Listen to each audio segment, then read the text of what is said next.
You're listening to the Coffee Hour. I'm Andy Bates. I'm Sarah Gulseth. It is Thursday, January 20th. It is National Lutheran Schools Week. It's not January 20th. Did I say 20th? Yeah.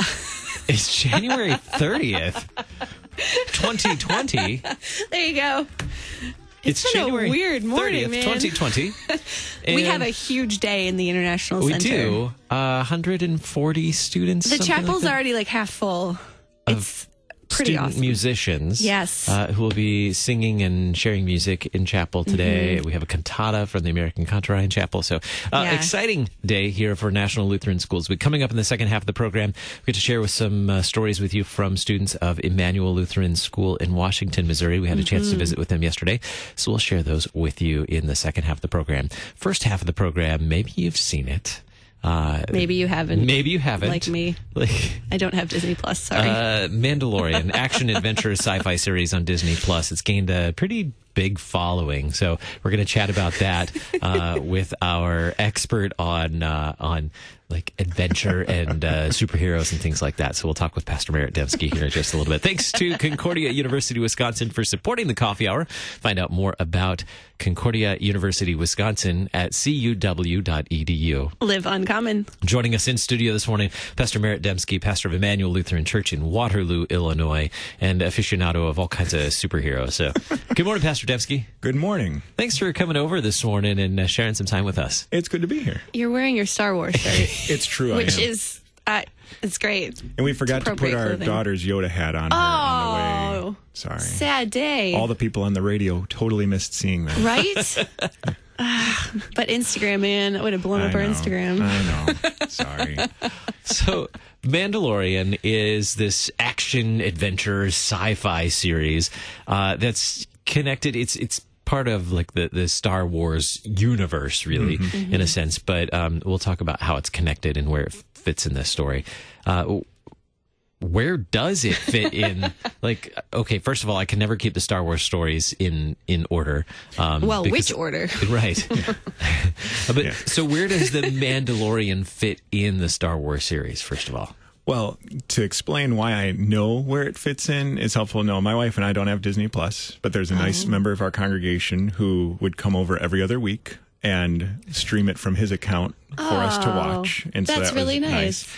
And so, and he is a person who knows everything about Star Wars. So everything that was going over our heads or we weren't picking up on, he's like, oh, well, in the expanded universe, blah, blah, blah, blah, blah, blah. And like, Expanded universe. Good to know. Yeah, like all this stuff that, like, he just knows everything. It's really nice. No, but so The Mandalorian is a Disney Plus show that takes place in the Star Wars universe, I think, 6 years after Return of the Jedi. So the Empire's fallen. There's kind of some chaos in the universe, and the Mandalorians, who are a race of people from Mandalore, I guess nothing that you would have known in the show necessarily unless you know other background stuff. The Empire like destroyed their homeworld, and so they're all scattered around the universe. And so you don't have Mandalorians just living out in the open, but you have Mandalorians like one at a time, I guess, going out. And so the guy that you're following in this show is the Mandalorian who's currently going out and being a bounty hunter and living in this universe. And so for short, people call him Mando. And so for the most part, if you've seen any quote online of "this is the way" or "I have spoken," it's because of that show. that show. Anytime you see something about "I have spoken," there's a character on the show that says that. And if you've seen "this is the way," that's like the Mandalorian phrase that they say to each other, kind of like the whole "Force be with you" thing. The Mandalorians look at each other saying, "This is the way. This is the way." You know. So that's where it fits into the Star Wars universe and the kind of character he is. But So Sarah has not seen The Mandalorian at all. Okay. So it's really fun to like throw her in the middle of this conversation. Yeah, it's great. I have so many questions. Like, What? Yeah, so I had always heard of I'm using quote fingers, which is not helpful on radio. You're doing great at this radio thing. Mandalorian armor, and when you see Boba Fett from the original Star Wars movies, that's why you might like look at Mandalorian and be like, that looks familiar somehow. It's because Boba Fett wears Mandalorian armor, and so there's like this whole code and stuff of Mandalorians. But Boba Fett's the reason that most people are familiar with the appearance of this guy, because it's the same type of armor, same type of background. But so the only thing I really know about the Mandalorian is Baby Yoda. Mm-hmm. How does he fit into this whole thing? And how is Yoda a baby?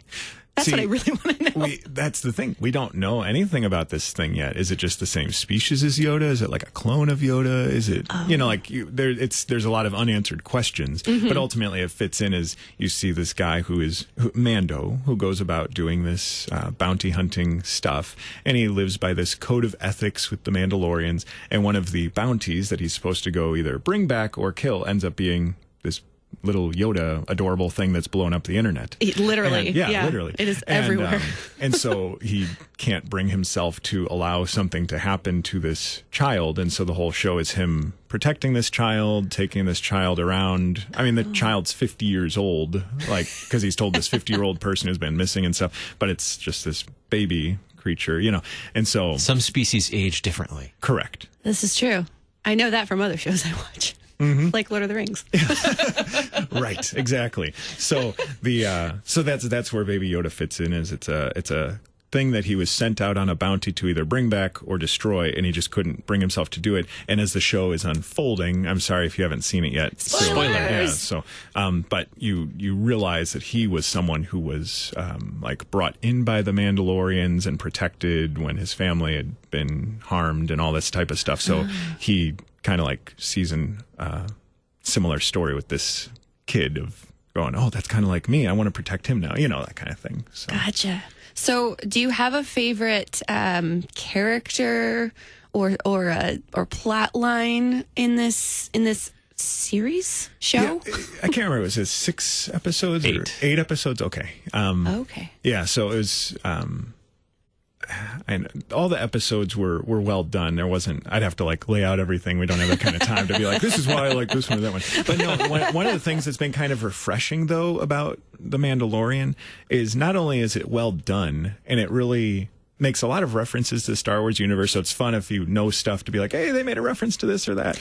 But it's been refreshing to have a lead male character who lives by a code of honor and isn't a goober. Like, honestly, exactly. Like most of the time nowadays, like most of the male characters are presented as doofuses in some way that are shown up by everyone else. And like, it's nice because there's times where he gets beaten or he gets, in trouble in certain ways or gets harmed and gets saved by other people. But for the most part, he's a capable individual who does his job well and lives by his code and is faithful to his beliefs. And part of that code is that he can never take off his helmet in the presence of others, right? Right. Oh. And he's given plenty of opportunities. There are moments when you think, oh, he's going to take it off. He's going to take off his helmet, and you're going to see his face, and they're going to see his face, and then, spoiler alert, he doesn't. Yeah. Like, I actually think it would have been kind of interesting. There's a point where he may or may not have had his helmet removed, theoretically. I don't know. Just to not have spoilers and to make Sarah look at me with squinty eyes going, I'm really I don't. Confused Yeah, what's happening. There we go. That was my perfect response from Sarah. No, but it would have been fun if they never did show his face, and like, even if there was an opportunity to see it, if you just never ever did see his face as the audience. Yeah, like, that'd have been kind of interesting. But I have to agree with you. It's refreshing to see a series that is certainly sci-fi, adventure, fantasy, whatever you want to call it. But to see that a male figure not being depicted as a buffoon. I mean, that he has a code of honor and he follows it and he sticks to it. So with 2 minutes left, how might fiction, fantasy series like this, why is it helpful? Is it useful? Where does it fit in your life other than, is it strictly just entertaining? Well, I think, you have the entertainment factor, but I think there's definitely things that we can see and have, even though it's not like one-to-one correlations to the Christian faith or those kind of things. There's this nice picture here of devotion to a belief, and like a willingness to die for that belief. This image of selflessness and honor. There's points where he could take vengeance on someone, but he doesn't, and he lives by his code. And so when we think about our biblical picture of you've been baptized, you've been brought into Christ, don't live in sin anymore, have the fight the good fight, this devotion, this dedication, and to see that depicted of this person who's not Christian or something, but has a belief system that they are sticking strongly to, willing to die for. It's kind of inspiring, to say, wow, as a Christian, am I being selfless? Am I, living as Christ has called me to live? Like that kind of stuff in light of the salvation he has won for me through the cross. In terms of for parents of maybe young children or whatever age, any disclaimers or recommendations? How would you, as a parent, I definitely think that it's one of those things that parents need to watch first and kind of evaluate. But overall, it's a pretty clean show. I mean, you don't have like sexuality and nudity and all that kind of stuff going on. I don't think it's very bloody, even with the action that's there. I don't think there's blood and gore and all that kind of stuff. Like there's action and there's people getting shot or getting with thrown lasers. into stuff with lasers, pew, pew, pew, like a lot of that. But I know that reference. So see connection to church. Cat right? memes. But no, there's definitely things that could be talked about, or did you see how Mando handled that situation? And like there's things that could be talked about, and there's definitely violence, but it's not like excessive violence or gory violence. There are references. It's somewhat muted or well hidden. So right. In terms of the goriness of it. So thank you so much, Pastor Demski, for chatting with us about The Mandalorian. Glad to. Now I know what it's about. Coming up in just a little bit, we'll share our story with you from students of Immanuel Lutheran School in Washington, Missouri. Happy National Lutheran Schools Week. I'm Andy Bates. I'm Sarah Golseth.